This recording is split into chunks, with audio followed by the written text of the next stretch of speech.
Hey everyone, welcome to Financial Revelations, the July 4th edition, 2025. I'm a great American, and I'm assuming you are too if you watch this podcast. I don't think there's a lot of communists watching my podcast, and if there is, you're going to be a free market capitalist by the time I'm done with you.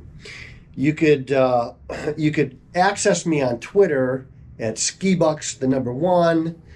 You can call here at any time, and if you wanted to say, hey, how do I get a question answered on the podcast, or I have this specific thing going on in my financial life, what should I do? We'll get some details for you. You could call here at 1-800-344-2534, and we may put that on the podcast. If it's too narrow, if it's like net unrealized appreciation questions, we're not going to put that on the podcast. But if it's something like I retired and I don't know what to do with my 401k, definitely on the podcast. And then you could email Corey at epsf.com. That's all scrolling down here. And I want you to go to my website for my book. Okay, I have like 9 websites, but the one for the book is sinofretirement.com. And that's also going to scroll here. Corey's going to put it up on, she's going to cover my face with you'll be glad. She's going to cover my face with the website address, sinofretirement.com. You can pre-order the book. It's going to be out. The Sin of Retirement's going to be out at the end of July. We're in final edits right now, and it's getting shipped off to the editor probably today or tomorrow. So I want you to have that book. We're going to do a book launch. I'm going to be with Brian and Lauren today from the morning show on, God rest his soul, the morning show on WCRF. They have a podcast. I want to promote the podcast. I forgot the name of the podcast. I should have figured that out, but I'll get it and I'll put it on the next podcast. But get that book. I want you to have that book. They're going to do the book launch, Brian and Lauren, and it's going to be great. It's not a super long book. There's not a lot of economic data in it. It's readable. In fact, one of the best books that I ever read was on capitalism. I'm kind of looking at it right now. It's called The Virtues of Capitalism. It was not a heavily economic book. It was written for a non-economics reader. There's books that I read about economics or economic theory that if you didn't have economic training, you'd have no idea what they're talking about, nor would you buy it. You would have no reason to buy it. This is not that. This book is about retiring well, and I want you to have it. I think it's important, and I'm glad I wrote it, and I'm glad I got off my duff and did it. So, normally I answer listener questions at the end of the broadcast, but this time I think this one's important because I want to talk about this.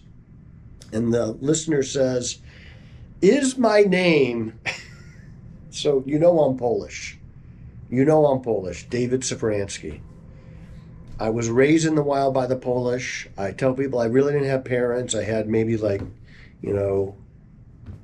Polish that would guide me every once in a while.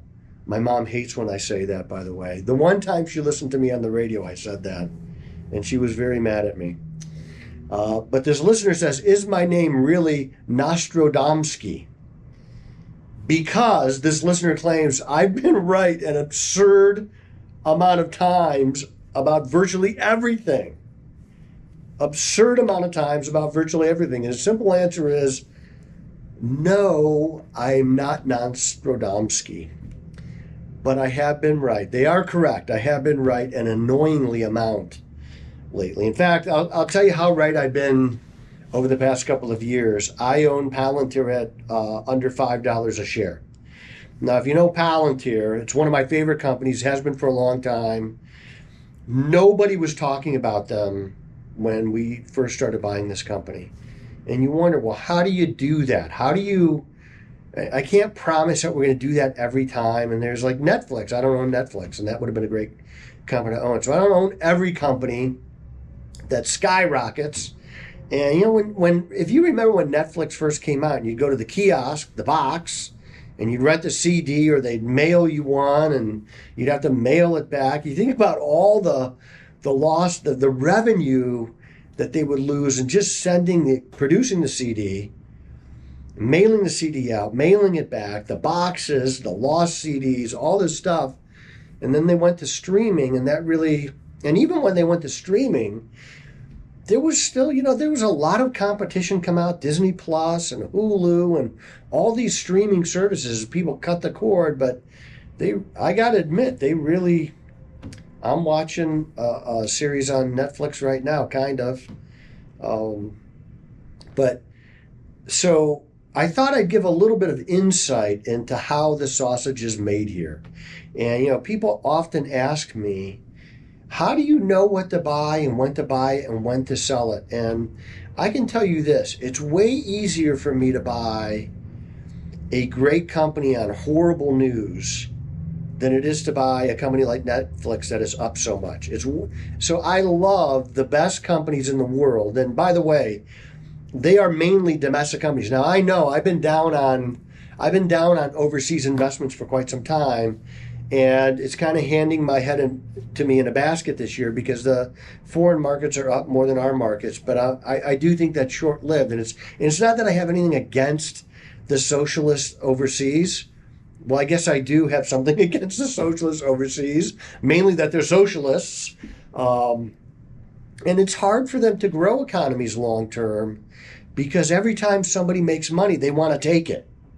They want to take all your money, and they want to redistribute it, and they want to give it to people who don't want to work, and they want to pay for everything. In Canada, it's easier to do assisted suicide than it is to get a knee surgery.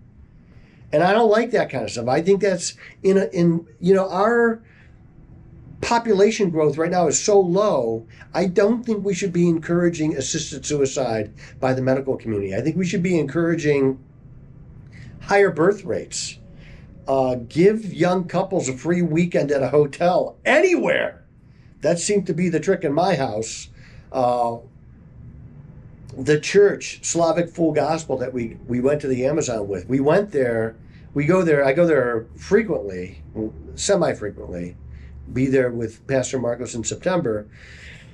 I walked in there with my wife, and every family had like 6 kids, and I looked at her, I said, listen, do not drink the water at this church. I don't know what's going on here, but we're past this.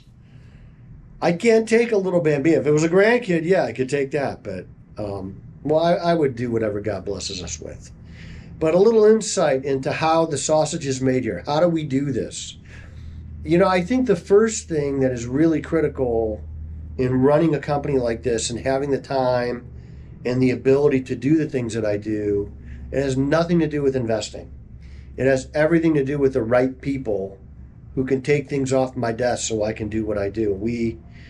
Corey's been with me for like 200 years, I think.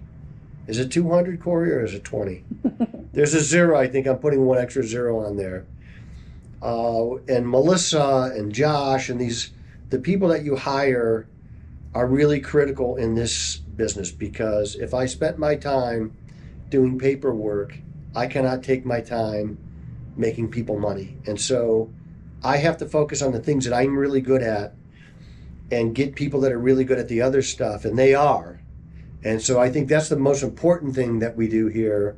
And then the actual economics part, the actual investing part, the research, the reading, the listening, the thinking things through and coming up with potential outcomes, the politics, the money, the economy, all those things. And a lot of those things are learned.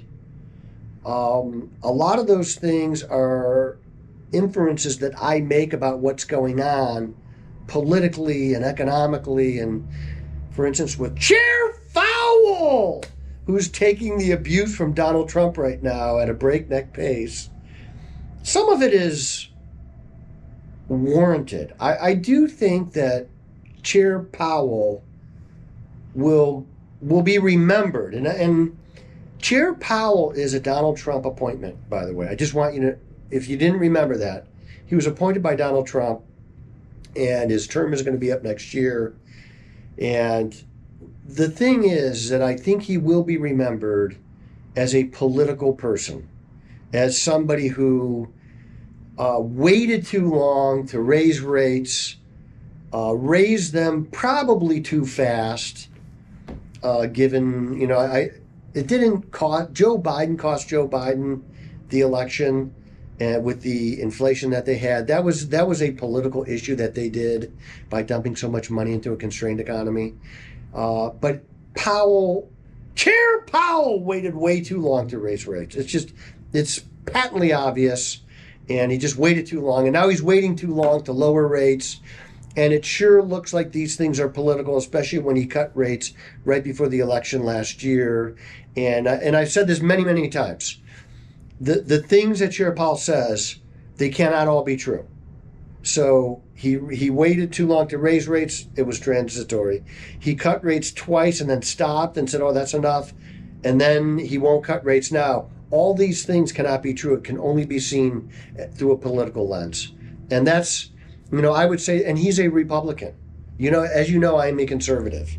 I am not a liberal. I am a conservative. So he would normally be my guy, but I think he just doesn't like Donald Trump. And so certainly my economics training is very beneficial to the things that I do, because it's not just about the companies that we pick. It's about a very holistic approach and how they affect their marketplace, and a lot of things that go into that. But it's my intuition that makes the difference. I have a little note on my desk. I'm not going to read it out loud because this is just for me, but it reminds me about what we do and how I do it. And I constantly look at this note to remember, trust your instinct. My instinct has been right far more than it's been wrong. I have to trust my instincts. And when I do that, we make a lot of money for people. And so that intuition, can it be taught? Well, I think it can be taught. Mostly can be taught. I think some people have a bent for this. And I think of like a professional quarterback in the NFL. Jameis Winston, he could throw a ball 65 yards kneeling. You cannot teach somebody to do that. It's impossible to teach somebody to do that if they can't do it. That is a God-given talent. And I think some of the things that I have are God-given talents to find these things. And I haven't been right all the time. I don't have a 100% track record. In baseball, if you have a 30% track record, you are a Hall of Famer. I need to be better than 30%. I need to be right at least 51% of the time. If you're right 51% of the time in Vegas, they'll kick you out. We're right like 75, 80% of the time. The market's up 81% of the time. If you took 81% odds in your favor to Vegas, they'd kick you out. They'd escort you to the county line and they'd say, don't come back, you're not welcome here. We could do even better than that by just setting up some real parameters that we don't violate, and that's what we do. And so the sausage gets made in a lot of ways here, but that's mainly how it happens. You get the right people, you do research, reading, listening, thinking things through, kind of gaming potential outcomes, the politic of the situation, how's money flowing, and what's going on in the economy. And then intuition. So, hey, July 4th weekend, I want everybody to keep their fingers, of course. I love fireworks. My dogs hate fireworks, so I don't really go to fireworks because I am concerned about the dogs. And one of my dogs, TJ, if we're not home and fireworks are going out, we have casement windows, and the screens are on the inside, which is, by the way, a horrible idea. I hate casement windows. If you're building a house, I would encourage you not to do that, because there's always bugs in your windows. I live on the lake, and I took a picture of my house this morning. There's Canadian soldiers, and I had to walk out to my barn this morning, and it sounded like I was walking on Rice Krispies because of the bugs on the ground. And they're slippery, but 249 years old, 250 next year. Donald Trump will be president for that. I can't wait. It's going to be epic. I might go to Washington D.C. next year for 4th of July. Bald eagles eat dinner on my beach, and I'm not kidding. There were 3 bald eagles on my beach the other day, a juvenile and 2 adults eating a dead fish. It was really something to watch. A little gross, but I joined the Army in 1987. My MOS was 12 Bravo, combat engineer. We were mechanized, so we drove tanks and big trucks and Humvees, but I was in charge of a tank and the people in it. And this is where I really started my patriotic journey, was in basic training. And it was something to see because, I went to basic training at Fort Leonard Wood. I believe it's the largest training base in the world.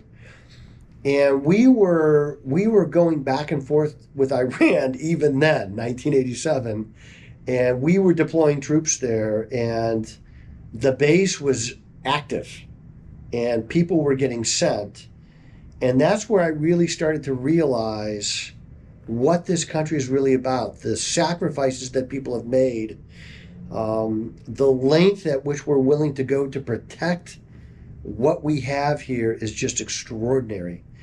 And if most people have never been on a military base, very few, even less, have been on a military base in a time of war. It is something to witness. I also started my spiritual journey in basic training because it was like the 2nd or 3rd Sunday, and the drill sergeant said, well, it's Sunday and we have to let you go to church if you want to go, but if you don't go, you got to stay here and clean the barracks. My mom didn't raise an idiot, so I went to church. I was raised Catholic. I didn't want to go to Catholic Mass. I was a bad Catholic. So I went to a non-denominational church, and I really felt like I was supposed to be in church. I didn't understand it at the time. But when I came home, I met who was going to become my wife, Mrs. Financial Strategies, and her dad is a pastor. And he helped me, walk me through that. So 1987 is when it all really started for me. After that too, as I finished my education, all of that was really followed up by learning and appreciating how great capitalism is. How many people have been dragged out of the dredges of poverty and obscurity by capitalism, by having a chance to make your ideas work. It's just extraordinary what this country and this economic system has done for people. And I know there's a communist, and he's admitting he's a communist, running for mayor in New York, and you see a lot of young people are kind of enthralled by the idea of socialism, and you're seeing socialism take hold really a lot more in Europe. And I'm telling you, from the bottom of my heart, it is time to hate communism again and everything it stands for, and to disavow socialism and the major tenets of socialism they're anti-people, they're anti-growth, they're anti-life. And I just heard today that in communism works. Communism work means I pretend to work and you pretend to pay me. That's what communism is. And when you look at what we've done, I have a sign, it's on the other side of the camera. It says, in a world where you could be anything, be a free market capitalist. It is the kindest thing we could be. It gives people a legitimate shot at success and bettering their lives and providing for themselves and building a life that they could be proud of, that they would want to have their kids and their grandkids have.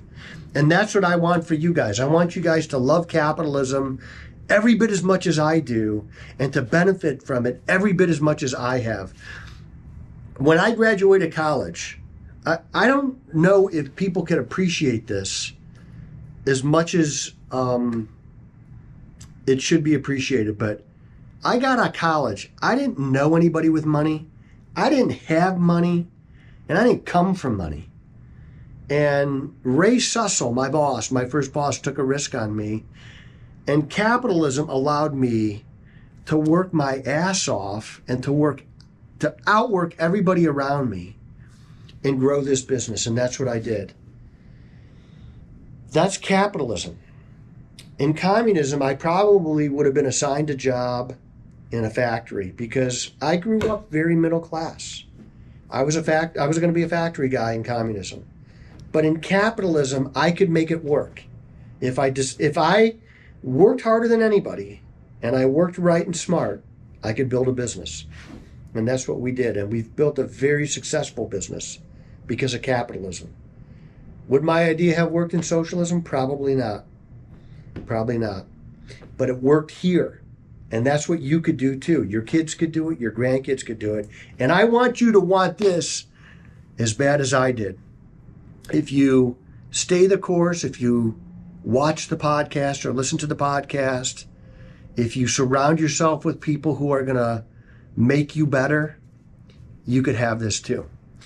And it's not a pipe dream because I did it. I am a walking example of capitalism working.